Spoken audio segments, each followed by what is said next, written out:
اعوذ باللہ من الشیطان الرجیم بسم اللہ الرحمن الرحیم الحمد للہ رب العالمین والصلاة والسلام علی اشرف الانبیاء والمرسلین وعلی آلہ الطیبین الطاہرین اللہم صلی علی محمد وآل محمد وعجل فرجہ۔ ہم لوگ قرآن قیاس کی اقسام پڑھ رہے تھے۔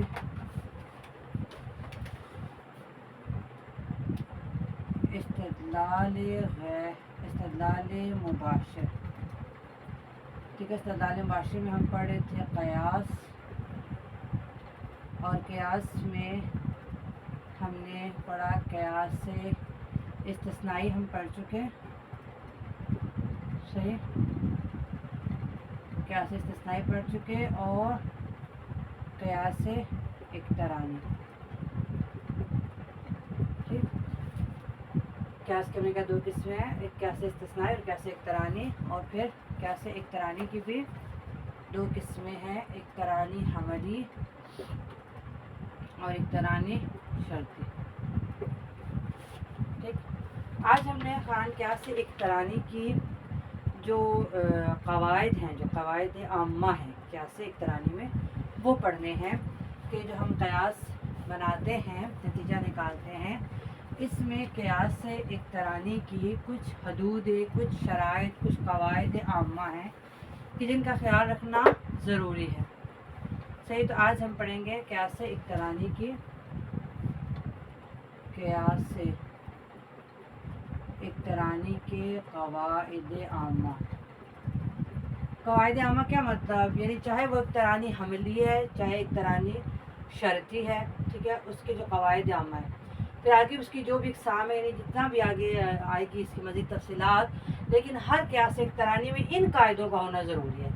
بعض میں اس سے زائد بھی ہیں، بعض میں جو ہے وہ اور چیزیں بھی شامل ہیں، لیکن مین جو ہے وہ ان قواعد کا ہونا قیاس اقترانی میں بہت ضروری ہے، صحیح۔ قیاس اقترانی میں صحیح نتیجہ لینے کے لیے ان شرائط کا ہونا ضروری ہے، ٹھیک ہے جی۔ پہلی شرط کیا ہے جی؟ پہلی شرط ہے جی حد اوسط کی تکرار، یعنی حد اوسط کا مقرر آنا، حد اوسط کا تکرار، کہ حد اوسط کا تکرار ضروری ہے۔ جیسے کہ میں نے پچھلے درس میں آپ کو بتایا بھی کہ حد اوسط، جیسے ہم نے کہا کہ خالد شراب پیتا ہے، جو شراب پیتا ہے وہ فاسق ہے۔ اب حد اوسط کیا ہے؟ پہلے قضیے میں بھی ہے، دوسرے قضیے میں بھی ہے، صحیح۔ ہم نے جو قیاس سے استثنائی پڑھا تھا، ہم نے یہی پڑھا تھا کہ اس میں حد اوسط نہیں ہوتا نا، ہم نے کیا تھا، پورا نتیجہ یا نتیجے کی نقیض ایک ہی مقدمے میں موجود ہوتی ہے، لیکن قیاس اقترانی میں پورا نتیجہ یا اس کی نقیض ایک مقدمے میں نہیں ہوتی، صحیح۔ ایک حصہ اس کا ایک مقدمے میں ہوتا ہے، ایک حصہ اس کا دوسرے مقدمے میں ہوتا ہے، اور بیچ میں حد اوسط کا تکرار ہوتا ہے۔ تو سب سے پہلی شرط یہ قیاس اقترانی میں کہ حد اوسط کا تکرار، یعنی مقرر ہونی چاہیے حد اوسط۔ جیسے کہ مثال میں ہم نے کہا خالد شراب پیتا ہے، جو شراب پیتا ہے، تو اب یہ تکرار ہو گیا، شراب پیتا ہے، شراب پیتا ہے، صحیح۔ دوسری شرط ہے دونوں مقدموں کا سالبہ نہ ہونا۔ دوسری شرط ہے دونوں مقدموں کا سالبہ نہ ہونا، یعنی اگر دونوں مقدمے سالبہ ہوں گے، دونوں منفی ہوں گے، آپ پتا سالبہ نہیں منفی قضیہ ہونا، ایک ہوتا ہے مثبت، ایک ہوتا ہے مثبت۔ مثلا میں آج جا رہی ہوں، یہ ہو گیا مثبت، میں آج نہیں جا رہی ہوں، یہ ہو گیا منفی، ٹھیک ہے۔ تو جو موجبہ ہے اور سالبہ ہے، قیاس اقترانی میں صحیح نتیجہ حاصل کرنے کے لیے دونوں سالبہ نہیں ہونے چاہیے۔ اگر دونوں سالبہ ہوں گے تو نتیجہ حاصل نہیں ہوگا۔ دونوں مقدموں کا سالبہ نہ ہونا، ٹھیک۔ پھر کیا ہے جی؟ دونوں مقدموں کا جزئیہ نہ ہونا،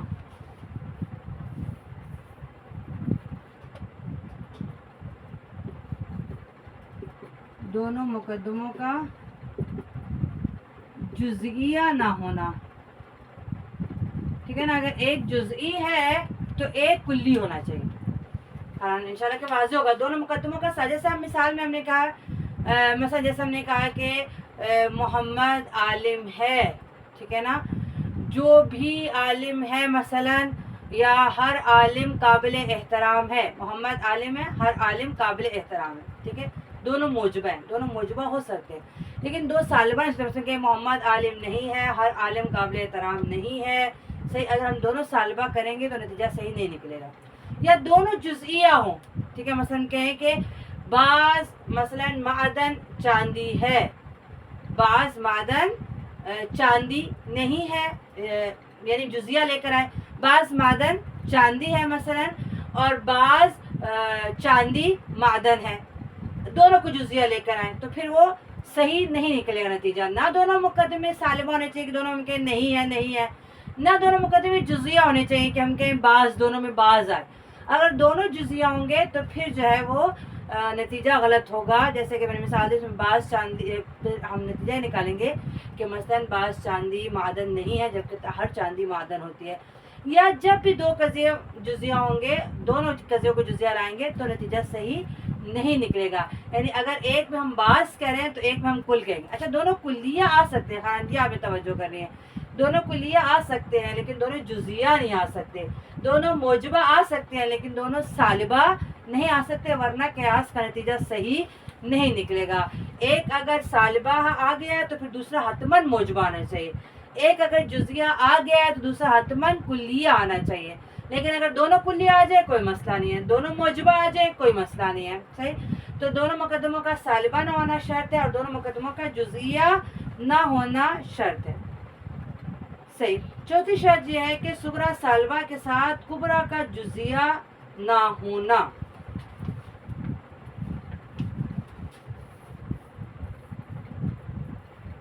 صغریٰ سالبہ کے ساتھ کبریٰ کا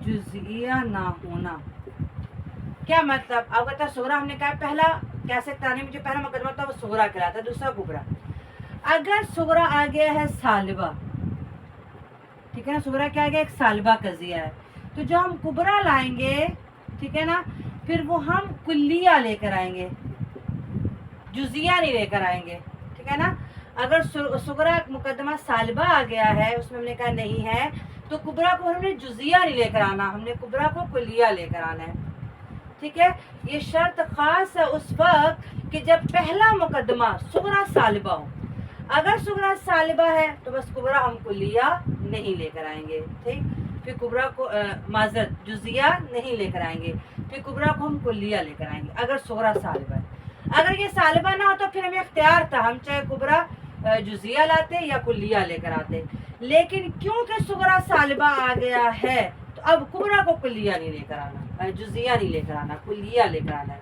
معذرت جزیہ نہیں لے کر آنا ہے، کلیہ لے کر آنا ہے، جب صغریٰ سالبہ ہوگا تو کبریٰ کلیہ ہونا چاہیے، صغریٰ سالبہ کے ساتھ کبریٰ کا جزیہ نہ ہونا، ٹھیک ہے، یہ ہوگی چوتھی شرط، پانچویں شرط کیا ہے جی؟ پانچویں شرط یہ ہے کہ نتیجے کا ضعیف مقدمے کا تابع ہونا، ٹھیک ہے، نتیجے کا ضعیف مقدمے کا تابع ہونا،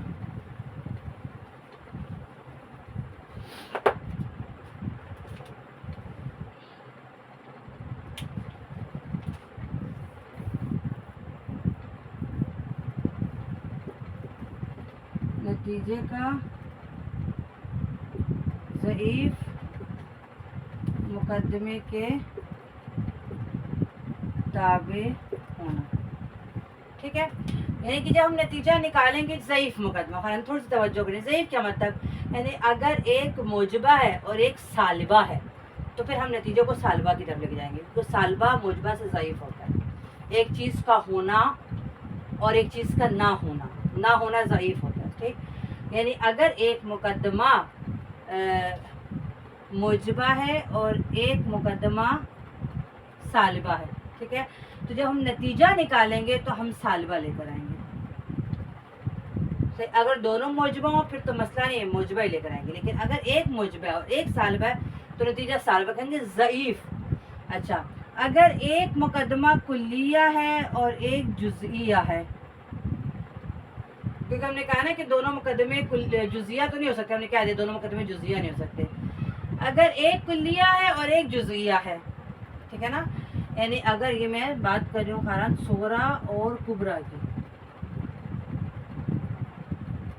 اور یہ بات کر رہی ہوں نتیجہ، ٹھیک ہے نا، یعنی اگر صغرا مقدمہ موجبہ ہے اور کبرا مقدمہ سالبہ ہے تو نتیجہ ضعیف مقدمے، یعنی جب ہم نتیجہ نکالیں گے تو اس کو سالبہ بنائیں گے۔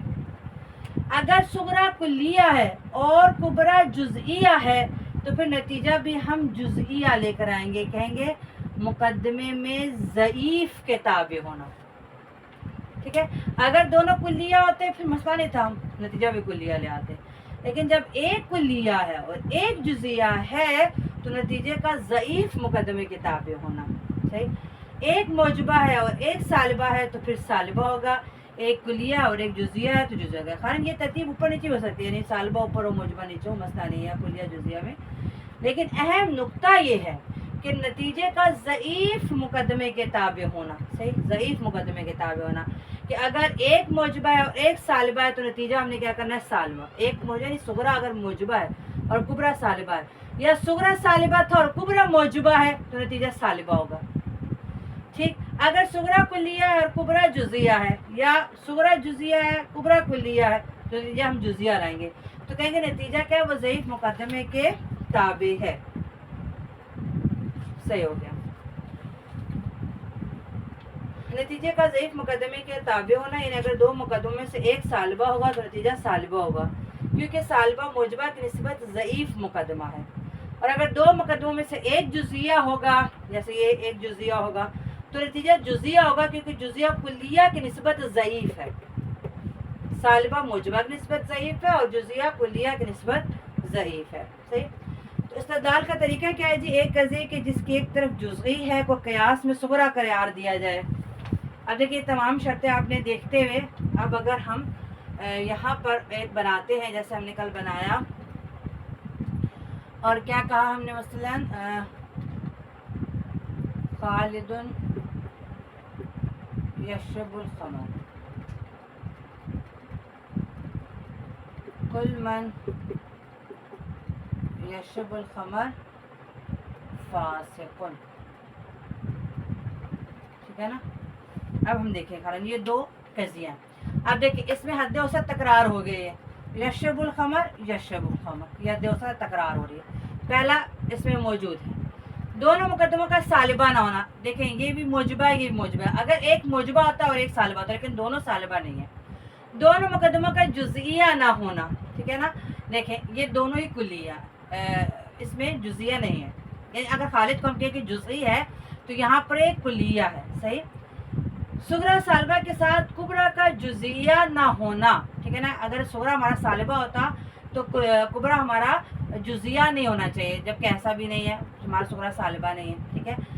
اب جی نتیجے کا ضعیف مقدمہ، اگر یہ تو دونوں موجبہ ہے نا، اگر ایک موجبہ ہوتا اور ایک سالبہ ہوتا تو نتیجے میں ہم سالبہ لے کے آتے، اور اگر ایک کلیہ اور ایک جزیہ ہوتا تو نتیجے میں ہم جزئیہ لے کے آتے، ٹھیک ہے۔ تو اب اس میں ہم نے دیکھا ہے کہ کیا ہے جی، خالد کو ہم نے کہہ دیا کہ یہ ایک جزئی ہے، اس کا ہم نے حکم معلوم کرنا ہے، ہم نے کہنا خالد کیا ہے ایک جزئی ہے جس کا ہم نے حکم معلوم کرنا ہے، صحیح۔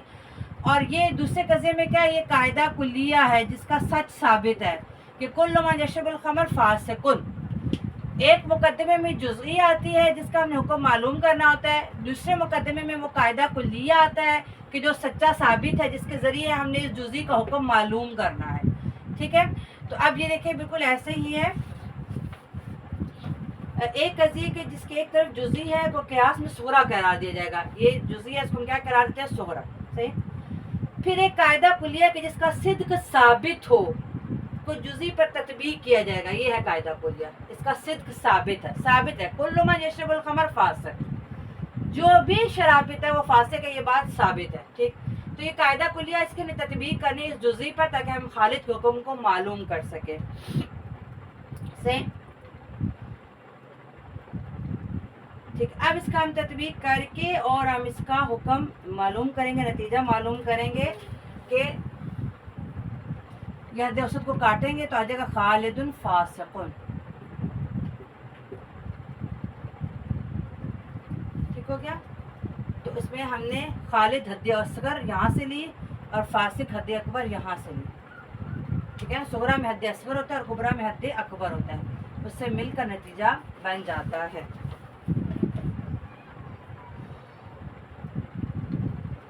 صحیح ہو گیا. تو قیاس کے ذریعے سے استدلال کے مدرجہ ذیل مراحل ہیں. مطلوب کی تعیین. پہلے ہمارا مطلوب کیا ہے؟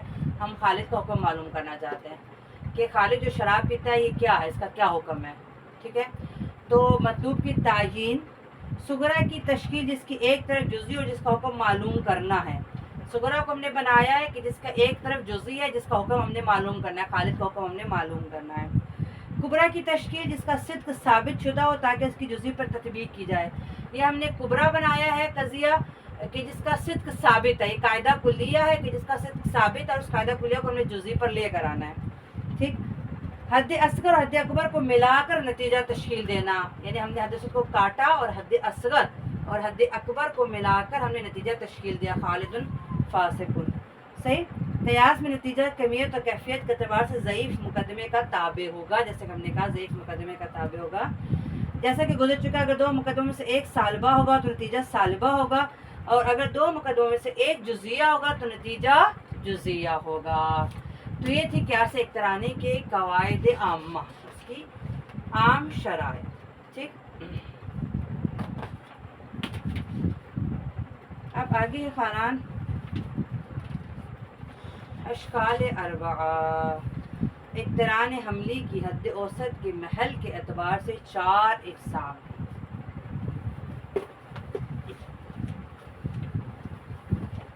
ایک شکل انشاءاللہ میں آج بیان کروں گی اور باقی اگلے درس میں. قیاس اقترانی میں آتی ہیں. قیاس اقترانی حملی میں 4 اشکال بنتی ہیں. ٹھیک ہے. قیاس اقترانی حملی، قیاس اقترانی حملی میں 4 جو ہے اس کے 4 اس کے اشکال بنتی، 4 اشکال، 4 اس کی شکلیں بنتی ہیں. ٹھیک ہے. کس لحاظ سے 4 شکلیں بنتی ہیں؟ حد اوسط کے محل کے اعتبار سے. حد اوسط کے محل کے، یعنی حد اوسط کی جو جگہ ہے. کیا مطلب؟ میں یہاں پہ لکھتی ہوں انشاءاللہ، پھر آپ کے لیے واضح ہو جائے گا. صحیح. پہلی شکل اس کی بنتی ہے کہ جب مثلا اگر صغرا، پہلا قضیہ ہے نا صغرا اور دوسرا ہے کبرا. ٹھیک ہے. صغرا میں حد اصغر یہاں آئے، حد اصغر موضوع اور حد اوسط محمول. پھر کبرا میں حد اوسط موضوع، جو بھی میں نے مثالیں دی وہ ساری یہی ہیں. حد اوسط موضوع اور حد اکبر محمول. تو ہم یہ دیکھ رہے ہیں کہ صغرا میں حد اوسط محمول بن رہی ہے. ٹھیک ہے نا. صغرا میں حد اوسط محمول بن رہی ہے اور کبرا میں موضوع. یہاں پر کیا ہے؟ محمول. یہ بنا موضوع اور یہ محمول. اور یہاں پر حد کیا بن رہی ہے؟ موضوع. یہ موضوع ہے اور یہ محمول ہے.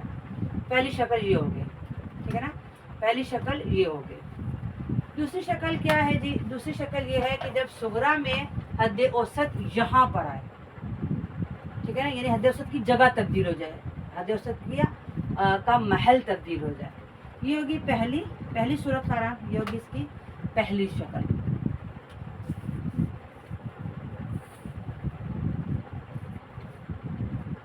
پہلی شکل. دوسری شکل. دوسری شکل میں کیا ہوتا ہے جی؟ حد اوسط دونوں میں محمول بنتی ہے. خارن پیچھے جو میں نے ساری مثالیں دی وہ پہلی شکل کی تھی. خالد یشرب الخمر، کل من یشرب الخمر، یا ہم نے کہا تھا کہ زینب عالمہ ہے، ہر عالمہ کا احترام واجب ہے. یہ سب کیا تھی؟ پہلی شکل کی مثال. دوسری شکل میں کیا ہوتا ہے کہ جی دوسری شکل میں حد اوسط دونوں مقدموں میں محمول ہوتا ہے.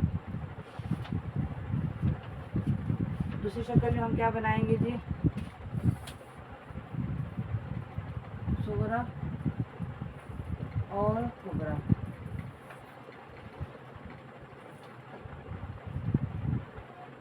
حد اصغر موضوع ہے اور حد اوسط محمول ہے. پہلے قضیے میں، اور دوسرے قضیے میں بھی ایسا ہی ہے کہ حد اوسط حد اکبر موضوع ہے اور حد اوسط محمول ہے، یعنی حد اوسط کی جگہ دونوں قضیوں میں محمول کی جگہ ہے، ٹھیک ہے نا کھانا؟ یہاں پر کیا تھا؟ حد اوسط پہلے والے میں محمول تھی اور دوسرے قضیے میں موضوع تھی، یہ پہلی شکل تھی۔ دوسری شکل میں کیا ہے کہ دونوں قضیوں میں حد اوسط محمول بن رہی ہے، حد اصغر اور حد اوسط، حد اکبر اور حد اوسط، ٹھیک ہے؟ میں آپ کو اس کی مثال بھی دے دیتی ہوں، یہاں کتاب میں موجود ہے۔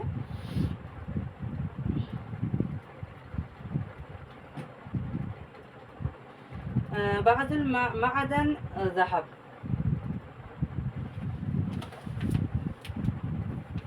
مثال وہ دے رہے ہیں، بعض المعدن ذهب، بعض معدن کیا ہے؟ ذهب، ٹھیک ہو گیا؟ لا شيء من الفضة بذهب، لا شيء من الفضة بذهب، ٹھیک ہے؟ اب صغرا میں ہم نے کیا دیکھا؟ حد اوسط کہاں ہے؟ محمول کی جگہ پر۔ کبرا میں حد اوسط کہاں ہے؟ محمول کی جگہ پر۔ اس کو ہم کہیں گے حد اصغر، اسے کہیں گے حد اکبر، ان سے مل کر نتیجہ بنے گا، اور یہ کیا کہلائے گی؟ حد اوسط۔ بعض المعدن، بعض معدنیات، ذهب سونا ہے، لا شيء من الفضة چاندی میں سے کچھ بھی سونا نہیں ہے، ٹھیک ہے نا؟ اب دیکھیے دونوں جگہ پہ حد اوسط کیا بن رہی ہے؟ محمول۔ ہر باقی شرائط جو میں نے ابھی بیان کی وہ سب اس میں موجود ہونی چاہیے۔ آپ دیکھ لیں کہ دونوں جزیہ نہیں ہے، یہ بعض تھا، یہ لا شيء، یعنی ایک جزیہ اور ایک کلیہ، ایک موجبہ ہے اور ایک سالبہ ہے، ٹھیک ہے؟ دونوں سالبہ نہیں ہے، دونوں جزیہ نہیں ہے، ایسا نہیں کہ پہلا والا سالبہ ہو تو دوسرا جزیہ ہو، یہ بھی نہیں ہے، جو شرائط بھی ہم نے پڑھی۔ اچھا اب کیا ہے جی؟ دوسری شکل میں حد اوسط کہاں گی جی؟ محمول کی جگہ۔ پہلی شکل کے خیال میں نے اس لیے مثالیں لکھی کہ پچھلے جتنی ہم نے مثالیں پڑھی وہ سب پہلی شکل کی تھی، ٹھیک ہے؟ دوسری شکل کیونکہ ابھی آج آپ کے لیے نئی ہے، میں نے اس لیے اس کی مثال لکھی ہے۔ اب نتیجہ ہم کیسے نکالیں گے خاران؟ بالکل وہی طریقہ نتیجہ نکالنے کا کہ حد اوسط کو ہم کٹ کر کے حد اصغر کو ہم محمول بنائیں گے نتیجے میں، اور کہیں گے بعض بلکہ لا شيء، کیونکہ ہم نے سالبہ لے کر آنا ہے نا، کیونکہ ہم نے سالبہ لے کر آنا ہے، کیونکہ ہم نے کہا کہ اگر ایک موجبہ ہوگا اور ایک سالبہ، اور لا شيء نہیں لائیں گے، نہیں سالبہ لے کر آئیں گے، اور ایک موجبہ ہے اور ایک سالبہ تو سالبہ لے کر آئیں گے، اور ایک جزیہ اور ایک کلیہ ہے تو جزیہ لے کر آنے کا نا، مقدمہ کیا ہونا؟ ضعیف کے تابع ہونا چاہیے۔ تو ہم بنانے بعض المعدن ليس بذهب، بعض المعدن یہ آگے حد اصغر، ليس بفضة، ٹھیک ہے نا؟ یہ آگے اب دیکھیں یہ حد اصغر ہم نے لی، یہ حد اکبر لی ہم نے، ٹھیک ہے نا؟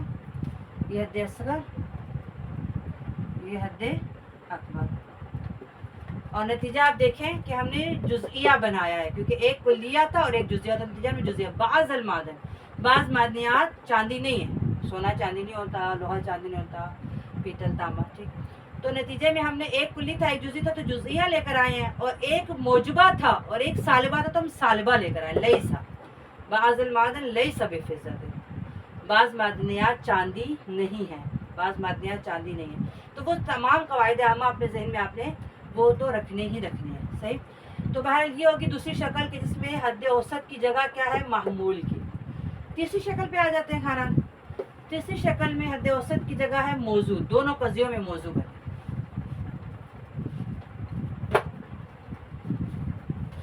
تیسری شکل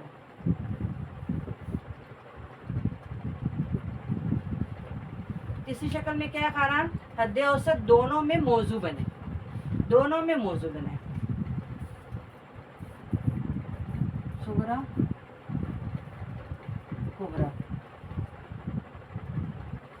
ٹھیک ہے؟ صغرا میں بھی حد اوسط موضوع بنے، حد اوسط موضوع بنے، اور کبرا میں بھی حد اوسط موضوع بنے، ٹھیک ہے؟ اور صغرا میں حد اوسط موضوع ہو اور حد اصغر محمول ہو، اور کبرا میں حد اوسط موضوع ہو، حد اکبر محمول ہو. ٹھیک ہے نا.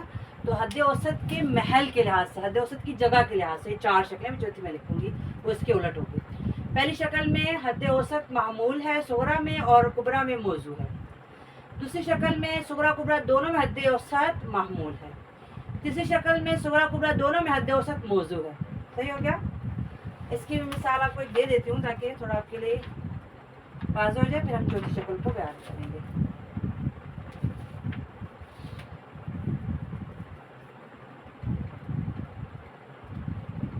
کل الذهب معدن، كل الذهب معدن، لا شيء من الذهب بفضة، لا شيء من الذهب بفضة. ہر ذهب معدنیات ہے، سونا یعنی ہر سونا معدنیات ہے. لا شيء من الذهب، ذهب میں سے کچھ بھی چاندی نہیں ہوتا ہے. سونا جو ہے چاندی تو نہیں ہوتا. اب آپ دیکھیں حد اوسط کہاں آ رہی ہے؟ کل الذهب، لا شيء من الذهب دونوں میں محمول بن رہی ہے. یہ دیکھیں معذرت موضوع بن رہی ہے، موضوع دونوں میں حد اوسط موضوع بن رہی ہے.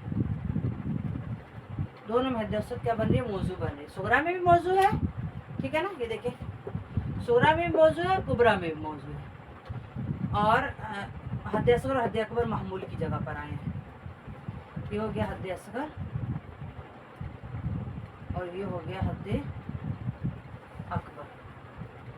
ٹھیک ہو گیا. اب اس کا جب نتیجہ نکالیں گے وہ سارے قاعدے تو ذہن میں رکھنے ہیں کہ ایک موجبہ اگر ہو تو ایک سالبہ، تو سالبہ نتیجہ لے کر آنے. تو یہ ہیں دونوں کلیہ ہی، یہ دونوں کلیہ ہیں، ٹھیک ہے نا. تو اس میں ایسا نہیں ہے کہ مثلا اگر ایک کلیہ اور ایک جزیہ ہو تو پھر جزیہ ہی لے کر آنا. یہ دونوں کلیہ ہی ہیں. صحیح.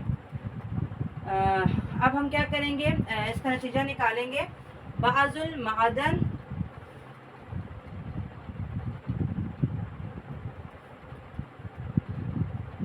بعض المعدن ليس بفضة،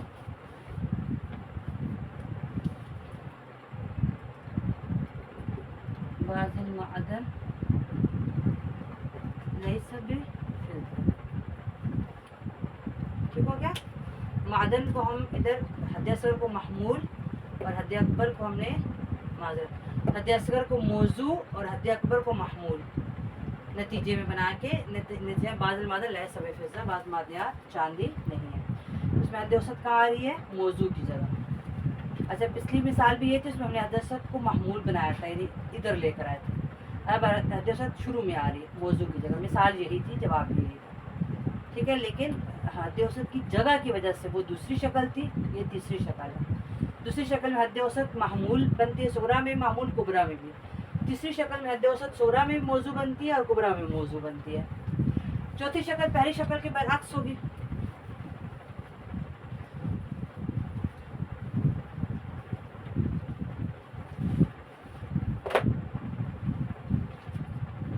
چوتھی شکل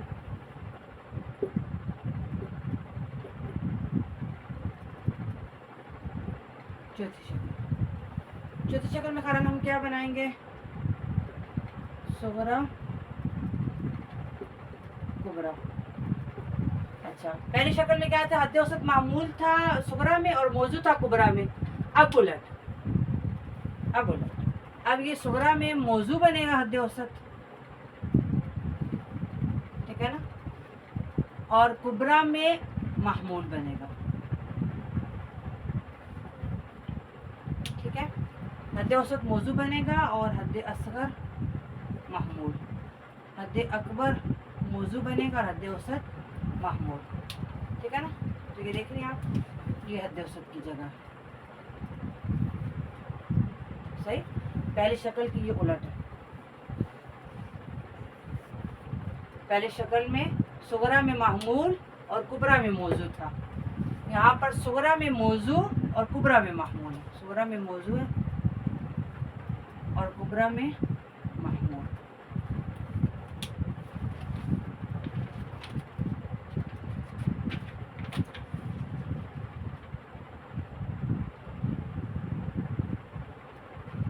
جیسے مثال